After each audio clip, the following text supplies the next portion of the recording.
Hello students of BCom first year business environment में आज हमारा टॉपिक है general agreement on tariffs and trade यानी कि GATT इसको शॉर्ट में बोलते हैं। सामान्य व्यापार एवं प्रशुल्क समझौता। पहले इसके बारे में सुनिए। द्वितीय विश्व युद्ध के पश्चात विश्व के विभिन्न देशों ने अंतर्राष्ट्रीय व्यापार पर अनेक प्रकार के प्रतिबंध लगाए, जिससे विश्व व्यापार में कमी उत्पन्न हो गई थी, जो अंतर्राष्ट्रीय व्यवसाय के स्वास्थ्य की दृष्टि से अनुकूल नहीं थी। इसलिए व्यापार पर लगे प्रतिबंधों के समाधान के लिए 30 अक्टूबर 1947 को जनेवा में स्विट्जरलैंड में 23 देशों द्वारा सीमा शुल्क से संबंधित एक सामान्य समझौते पर हस्ताक्षर किए गए। इसी समझौते को गैट यानी कि general agreement on tariffs and trade के नाम से जाना जाता है। गैट की स्थापना का मूल उद्देश्य सदस्य देशों के मध्य टैरिफ एवं गैर टैरिफ रुकावटों को कम करके अंतर्राष्ट्रीय व्यापार को प्रोत्साहन देना था। यह समझौता 1 जनवरी 1948 से लागू हुआ। वर्तमान में गैट का अस्तित्व समाप्त हो चुका है। 12 दिसंबर 1995 में गैट को विश्व स्तर पर अलविदा कह दिया गया और उसके स्थान पर 1 जनवरी 1995 से विश्व व्यापार संगठन WTO की स्थापना कर दी गई, जो वर्तमान में एक सजग प्रहरी के रूप में विश्व व्यापार का नियमन कर रहा है। बात है गैट के सिद्धांत प्रिंसिपल्स। प्रोफेसर एल्सवर्थ के अनुसार अपने उद्देश्यों की प्राप्ति के लिए गैट ने कुछ मूलभूत सिद्धांत स्वीकार किए हैं, जो निम्न हैं। नंबर 1, बिना भेदभाव के अंतर्राष्ट्रीय व्यापार। गैट का मूल सिद्धांत यह है कि अंतर्राष्ट्रीय व्यापार में प्रशुल्क की कमी एवं भेदभाव की समाप्ति पारस्परिक लाभ के आधार पर होनी चाहिए, अर्थात यदि गैट के किसी एक सदस्य राष्ट्र द्वारा दूसरे सदस्य को सीमा शुल्क में रियायत दी जाए तो यह रियायत बाकी अन्य राष्ट्रों को भी बिना किसी भेदभाव के दी जाएगी।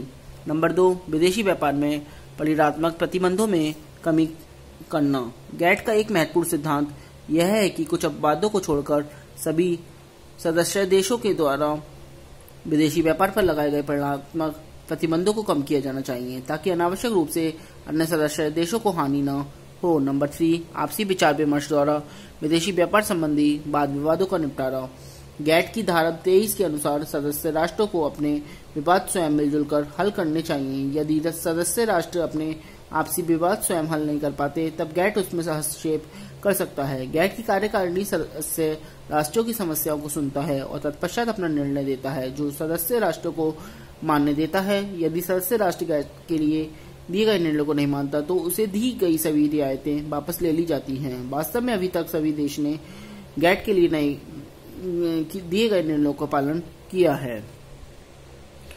नेक्स्ट टॉपिक आता है हमारा वर्ल्ड ट्रेड ऑर्गेनाइजेशन और WTO विश्व व्यापार संगठन। इसमें सुनिए थोड़ा सा। संयुक्त राष्ट्र अमेरिका के ब्रिटेन वुड्स नामक स्थान पर 1944 में हुए विश्व के 44 देशों के मौद्रिक सम्मेलन द्वारा अंतर्राष्ट्रीय मुद्रा कोष तथा विश्व बैंक 2 संस्थाओं की स्थापना के साथ ही विश्व के देशों में परस्पर व्यापार सहयोग स्थापित करने के उद्देश्य से 1947 में प्रशुल्क एवं व्यापार पर सामान्य समझौता गैट की स्थापना की गई। गैट के 8वें अधिवेशन उरुग्वे राउंड एवं उसके बाद लगातार 6 से 7 वर्षों के विचार विमर्श के पश्चात गैट के स्थान पर विश्व व्यापार संगठन WTO की स्थापना 1 जनवरी 1995 को विधिवत हो गई। वर्तमान में WTO एक सुव्यवस्थित और स्थायी विश्व व्यापार संगठन बन गया है। इसकी कानूनी स्थिति है और यह विश्व बैंक तथा अंतर्राष्ट्रीय मुद्रा कोष के समकक्ष ही स्थान रखता है। वर्तमान में 150 देश इसके सदस्य हैं। भारत इसकी स्थापना से ही सदस्य है। यह एक नई विश्व व्यापार प्रणाली है। अब इसके आते हैं फंक्शंस ऑफ WTO विश्व व्यापार संगठन के कार्य। विश्व व्यापार संगठन के प्रमुख कार्य निम्नलिखित हैं। नंबर 1 है मंच प्रदान करना। व्यापार एवं प्रशुल्क से संबंधित विषयों पर विचार विमर्श के लिए सदस्य देशों को उपयुक्त मंच उपलब्ध कराना। नंबर 2, संसाधनों का उचित उपयोग। विश्व संसाधनों का अनुकूलतम उपयोग करना। नंबर 3 है आर्थिक नीतियों का निर्माण।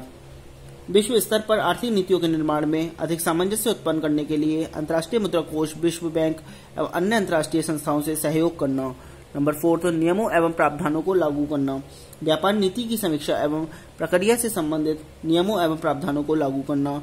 नंबर 5, नियमों का निर्माण करना, अंतर्राष्ट्रीय व्यापार से संबंधित सीमा व आयाम संबंधी प्रतिबंधों को समाप्त करने के लिए नियमों व कानूनों का निर्माण करना। नंबर 6 व्यापारिक नीतियों का पुनरावलोकन, सदस्य देशों की आर्थिक व व्यापारिक नीतियों का पुनरावलोकन कर आवश्यक सुझाव देना।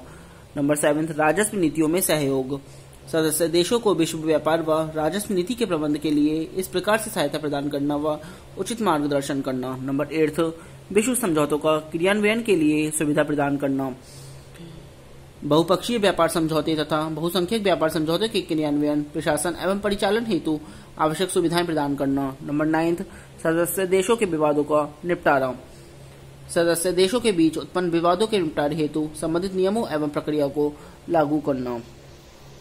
नेक्स्ट टॉपिक आता है हमारा United Nations conference on trade and development, यानी कि UNCTAD, संयुक्त राष्ट्र व्यापार एवं विकास सम्मेलन यानी कि अंकटाड, इसके बारे में सुनिए।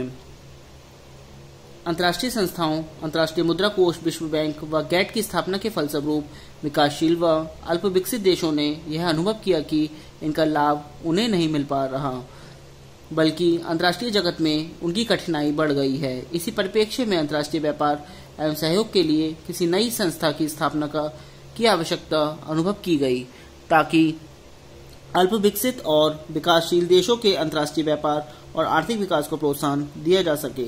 इसी दिशा में संयुक्त राष्ट्र संघ UNO द्वारा 1964 में संयुक्त राष्ट्र व्यापार एवं विकास सम्मेलन आयोजित किया गया, जिसके गर्भ में अंकटाड का जन्म हुआ।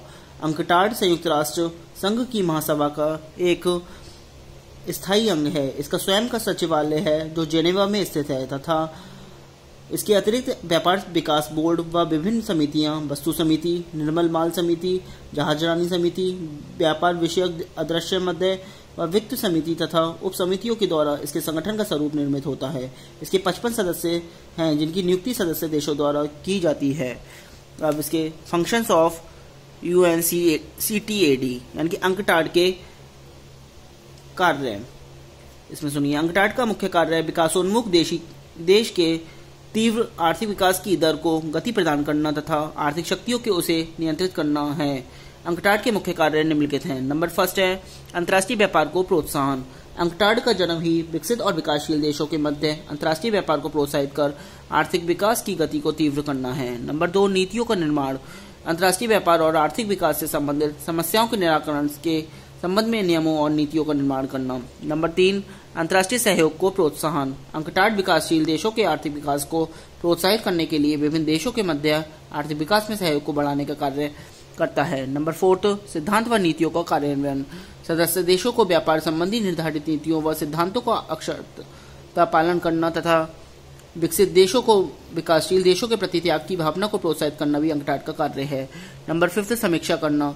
संयुक्त राष्ट्र संघ की प्रणाली के अंतर्गत अंतर्राष्ट्रीय व्यापार के क्षेत्र में अन्य संस्थाओं की क्रियाओं की समीक्षा करना और उनमें समन्वय का प्रयास करना। नंबर 6 अंतर्राष्ट्रीय संस्थाओं में समन्वय। विश्व में समय समय पर ऐसी कई संस्थाओं का विकास हुआ जो अपने सदस्य देश के आर्थिक विकास के लिए वित्तीय सहायता उपलब्ध कराती हैं। अंकटाड का यह कार्य है कि विश्व में ऐसी स्थापित वित्तीय संस्थाओं में समन्वय स्थापित करे ताकि वह अपने अपने लक्ष्यों को प्राप्त कर सके। नंबर 7 अन्य कार्य। अंकटाड अंतर्राष्ट्रीय व्यापार की दृष्टि से जो बहुपक्षीय वैधानिक प्रपत्र प्रयुक्त होते हैं उनके संबंध में समझौते के प्रयास करके उन्हें कार्यान्वित करने का प्रयास करता है। उपरोक्त विवेचना से के आधार पर हम यह कह सकते हैं कि अंकटाड का कार्य क्षेत्र सदस्य देशों के मुक्तान संतुलन, निर्यात संवर्धन, निर्यात आय में वृद्धि, अनुकूल व्यापारिक शर्तें, विदेशी ऋण भार से मुक्ति तथा आपसी सहयोग द्वारा विकास करना। अब नेक्स्ट आता है हमारे विश्व बैंक के कार्य, फंक्शंस ऑफ वर्ल्ड बैंक। इसमें सुनिए विश्व बैंक के प्रमुख उद्देश्य विश्व बैंक के प्रमुख कार्य निम्न प्रकार हैं।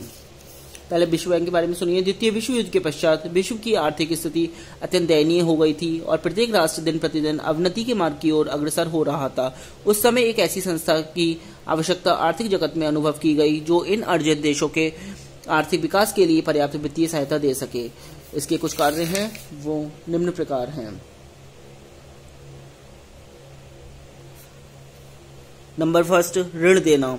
विश्व बैंक के कुल साधन चाहे वह पूंजी के रूप में प्राप्त किए गए हों अथवा उधार लिए गए हों सदस्य देशों को ऋण देने के लिए प्रयुक्त किए जाते हैं। विश्व बैंक अपने सदस्य राष्ट्रों को ऋण निम्न 3 प्रकार से देता है। नंबर 1 गारंटी देना। बैंक सर्वप्रथम स्वयं ऋण न देकर अन्य राष्ट्रों से या वित्तीय संस्थाओं से अपनी गारंटी देकर अपने सदस्य राष्ट्रों को ऋण उपलब्ध कराता है। नंबर 2, उधार ली गई पूंजी से ऋण देना। विश्व बैंक किसी सदस्य देशों को ऋण देने के लिए किसी सदस्य देश से पूंजी उधार भी ले सकता है। नंबर 3, अपने साधनों में से ऋण देना। विश्व बैंक एक निश्चित सीमा तक स्वयं अपनी पूंजी में से ऋण दे सकता है, किंतु ऐसा तभी हो सकता है जब अन्य दोनों साधनों में से ऋण की व्यवस्था नहीं हो सकती। नंबर 2, प्रशिक्षण कार्यक्रम। विश्व बैंक ने सदस्य देशों के अधिकारियों के लिए वित्त, मौद्रिक व्यवस्था, कर प्रणाली, तकनीकी कुशलता तथा बैंकिंग संगठन इत्यादि विषयों पर प्रशिक्षण व्यवस्था भी की है। सन 1956 में विश्व बैंक ने प्रशिक्षण देने के लिए आर्थिक विकास संस्थान की स्थापना की थी। नंबर 3, तकनीकी सहायता।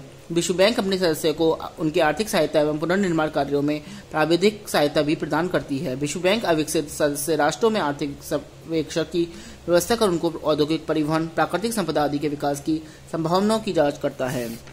नंबर 4, अंतर्राष्ट्रीय समस्याओं के समाधान में सहायक। इसने अंतर्राष्ट्रीय समस्याओं के समाधान में महत्वपूर्ण भूमिका निभाई है। नंबर 5, विश्व कल्याणकारी संस्थाओं को वित्तीय सहायता देना। विश्व बैंक बहुत सी कल्याणकारी संस्थाओं जैसे यूनिसेफ, यूनेस्को, विश्व स्वास्थ्य संगठन, अंतर्राष्ट्रीय श्रम संगठन, खाद्य एवं कृषि संगठन आदि को वित्तीय सहायता उपलब्ध करवाता है। नेक्स्ट आता है objectives of international monetary fund IMF, यानी कि अंतर्राष्ट्रीय मुद्रा कोष के उद्देश्य।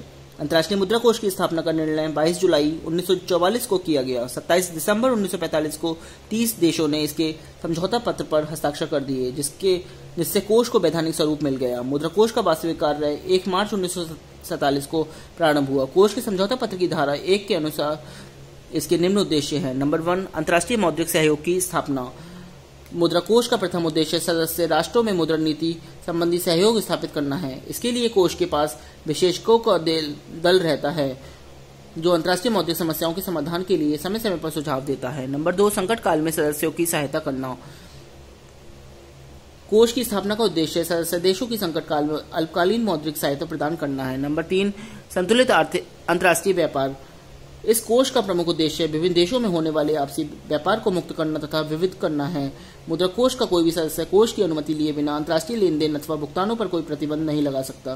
जिन देशों द्वारा आर्थिक संकीर्णता के कारण प्रतिबंध लगाने की आवश्यकता होती है, उन्हें मुद्रा कोष उत्पादन को बढ़ाने, रोजगार में वृद्धि करने तथा राष्ट्रीय आय में बढ़ाने में सहायता प्रदान करता है। नंबर 4, विनिमय दरों में स्थिरता स्थापित करना। इसकी स्थापना का उद्देश्य विनिमय स्थायित्व को प्रोत्साहन देना, सदस्य देशों के बीच व्यवस्थित विनिमय व्यवस्था को बनाए रखना है। नंबर 5, बहुपक्षीय भुगतान। अंतर्राष्ट्रीय मुद्रा कोष द्विपक्षीय समझौते के स्थान पर भुगतान व व्यापार संबंधी बहुपक्षीय समझौते कराने की सुविधाएं प्रदान करेगा, क्योंकि द्विपक्षीय समझौते प्रायः विदेशी व्यापार की प्रगति को रोकते हैं। नंबर 6, विनिमय नियंत्रण को कम करना। इस कोष का यह उद्देश्य है कि वह अंतर्राष्ट्रीय व्यापार में रुकावट डालने वाले विनिमय नियंत्रण को दूर करे। नंबर 7, अंतर्राष्ट्रीय भुगतान के अंतर को कम करना।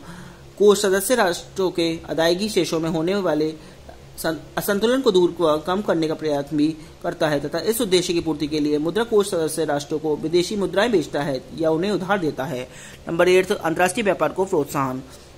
अंतर्राष्ट्रीय व्यापार के विस्तार एवं संतुलित विकास के लिए प्रयुक्त सुविधाएं देना ताकि रोजगार के उच्च स्तर को बनाए रखा जा सके। आज के लिए इतना ही। Thank you very much.